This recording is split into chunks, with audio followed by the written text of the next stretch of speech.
Alright guys, this is something a little bit different for you, obviously. I mentioned, and I don't know if anybody caught this, that I've been playing online chess, and long story short, I used to run the chess club at the library every Saturday. I did that for a number of years, so I completely burnt myself out on it.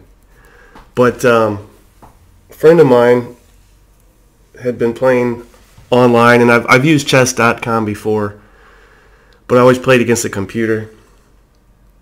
So a friend of mine was playing online and against somebody, and I thought, well, I'll give it a shot. And I've been sucked down a hole ever since. You get immediate games. It's free. You can play anyone around the world that matches you to your skill level. Anyway, I figure from time to time I might give you guys an update on the chess thing. I would argue it is a war game. It's not your conventional, what most who have probably subscribed to this channel consider to be a war game, but in my opinion it is in fact a kind of war game. And before everybody unsubscribes, this is not going to be a common, promiscuous, prevalent thing. It's going to be an atypical, once in a while thing. So I started playing again after my hiatus. Let's see, December-ish, and I probably played 100 games since. I'm about even, half wins, half losses, and then today I played a game, and I thought I'd share this with you and kind of give you maybe a feel for how I play and what I was going for with this game. So originally, having been a little too strong with white, I forced myself for game after game after game when I would play with folks to play with black, because you know, it's kind of like being right-handed and a little weak on the left. So I thought I'd start playing left-handed and strengthen that area by way of analogy.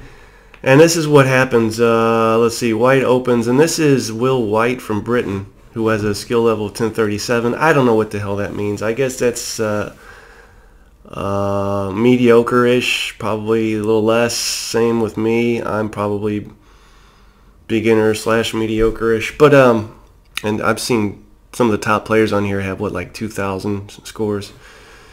So they open with I don't know what the hell that is. Apparently that is, let me back up here. That is what's called the ready opening.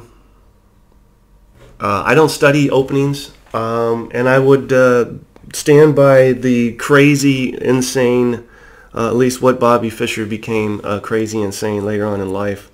The guy's really messed up. But I do agree with him on one point, and that is that chess has become less of a creative thing and more of a just a kind of the same openings, and it's almost doesn't imply thinking when you have an opening that goes by the book. And not that there's anything wrong with the way that plays out, but again, it allows for no creativity. The game kind of gets stale.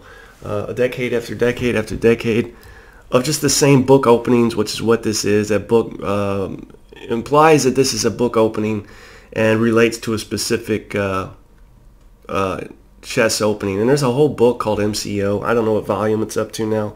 MCO is the Modern Chess Openings, and it's just like an encyclopedia chock full of the particular openings that can play out.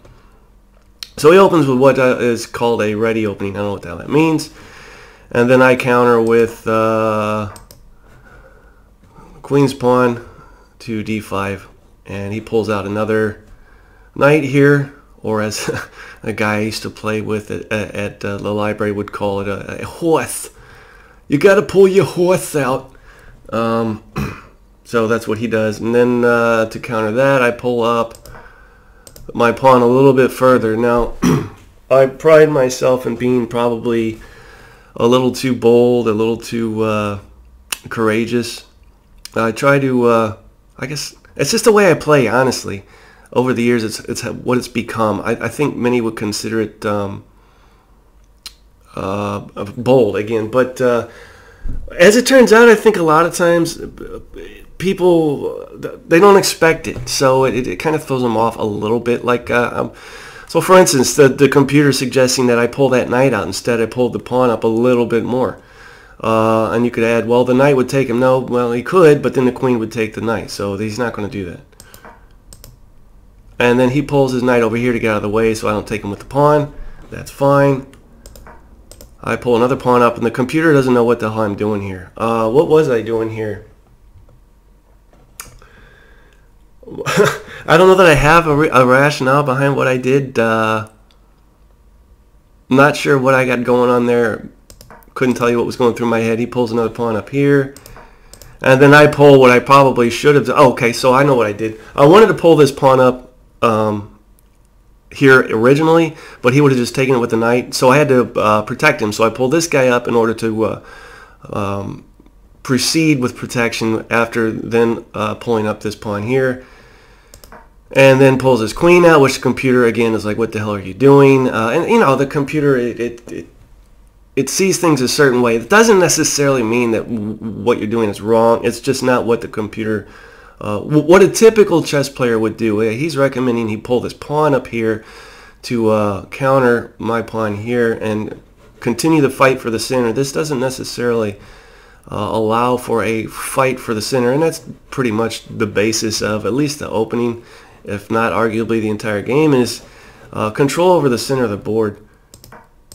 So then I pull a pawn up over here.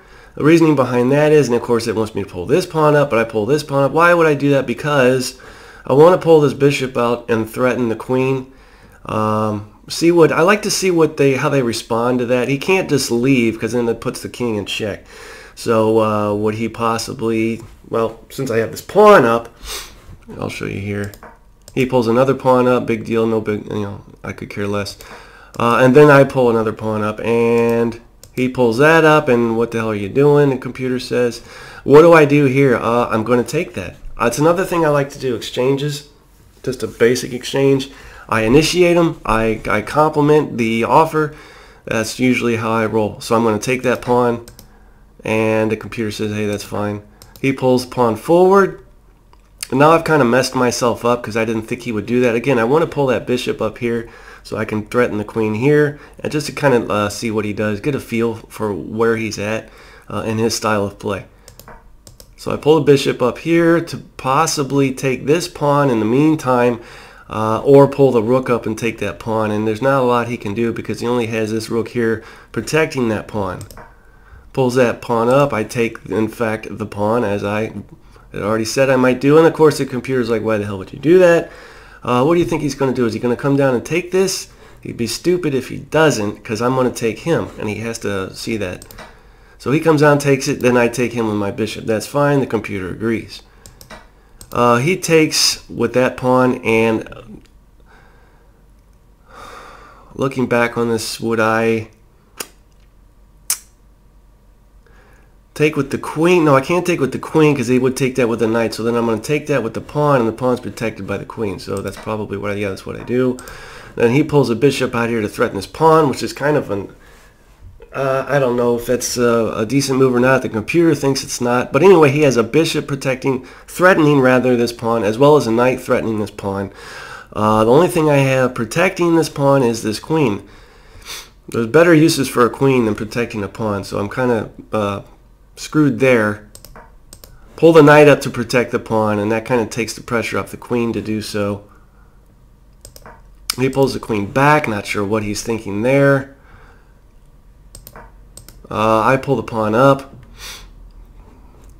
just again to test to see what he does. Always probing. He takes. How do I respond?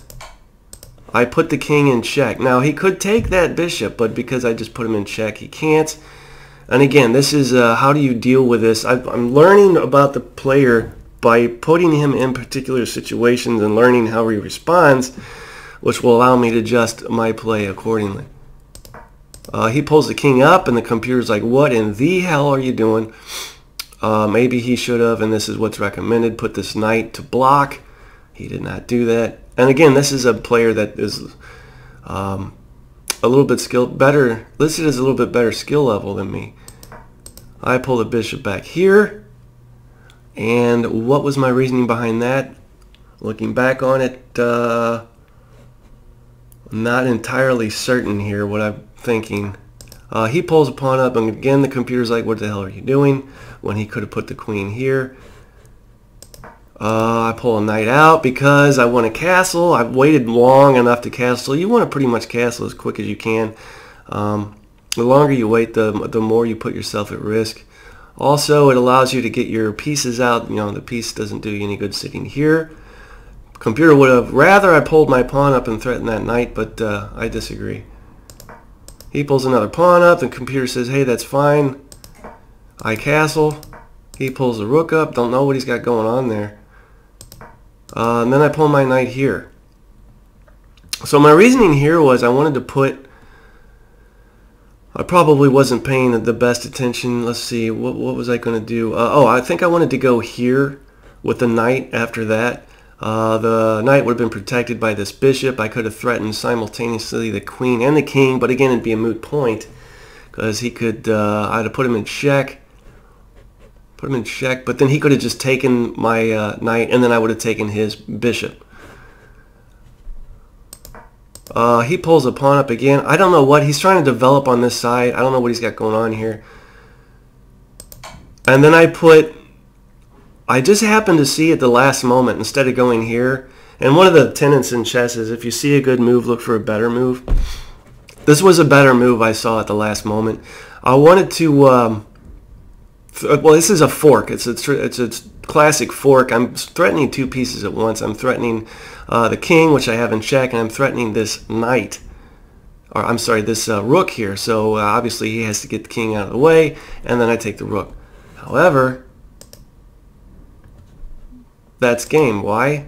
Because I've checkmated him, and I didn't even see this until after I had moved here.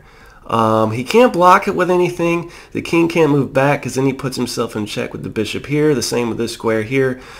He can't move forward because he puts himself in check with this pawn here. And again, there's nothing he can block with. I checkmated him, and that was 19 moves. This is probably, since I started playing again, the best game that I played, which is why I'm sharing it with you. A guy with a better skill level than me, only 19 moves. And this breaks down by category here, which is also interesting. Again, this is chess.com. I'm not getting paid anything to show this. It's free to play. But it'll break down your game based on brilliant moves, which I never have any. Best move, 7 of the best possible moves were made during this game to his 6. Followed by excellent moves, I made 3 to his 1. Followed by good, we were tied at 3 good moves apiece. Book moves, again, conventional opening move. I only did 1. That number will always be low because I don't always do the conventional openings. He did 2. I had 4 inaccuracies to his 2, while only 1 mistake to his 3. No blunders, which is awesome. I usually have at least 1 or 2 blunders, and that's in fact what he had. And no missed wins, which is awesome as well, because usually I have 1 or 2 that I don't see where I could have put them in mate and didn't. So that's it. And there's some other, statistics and analysis and factors and things that you can look at. It's pretty addicting. It's fun. And again, I'll say it, if I lose, I'm compelled to play again immediately. If I win, I'm riding that high wave and I'm compelled to play again. So it's very addicting. I got sucked down a hole here. I've tried to limit myself to the number of games I play a day. And this would be my would have been my second game of the day. The first one, I lost pretty quickly to an oversight. And it's usually not the brilliant moves that an opposing player makes that kills you. It's the mistakes you make that allows the opposing player to capitalize and win. And it is the most frustrating feeling. Anyway, that's a game I wanted to share with you. And if anybody wants to find me on chess.com, I am Telepathogen, and I've got the little, same as my Board Game Geek avatar here. I'm on here quite a bit. Find me and look me up, and we can play a game. Alright guys, talk to you later.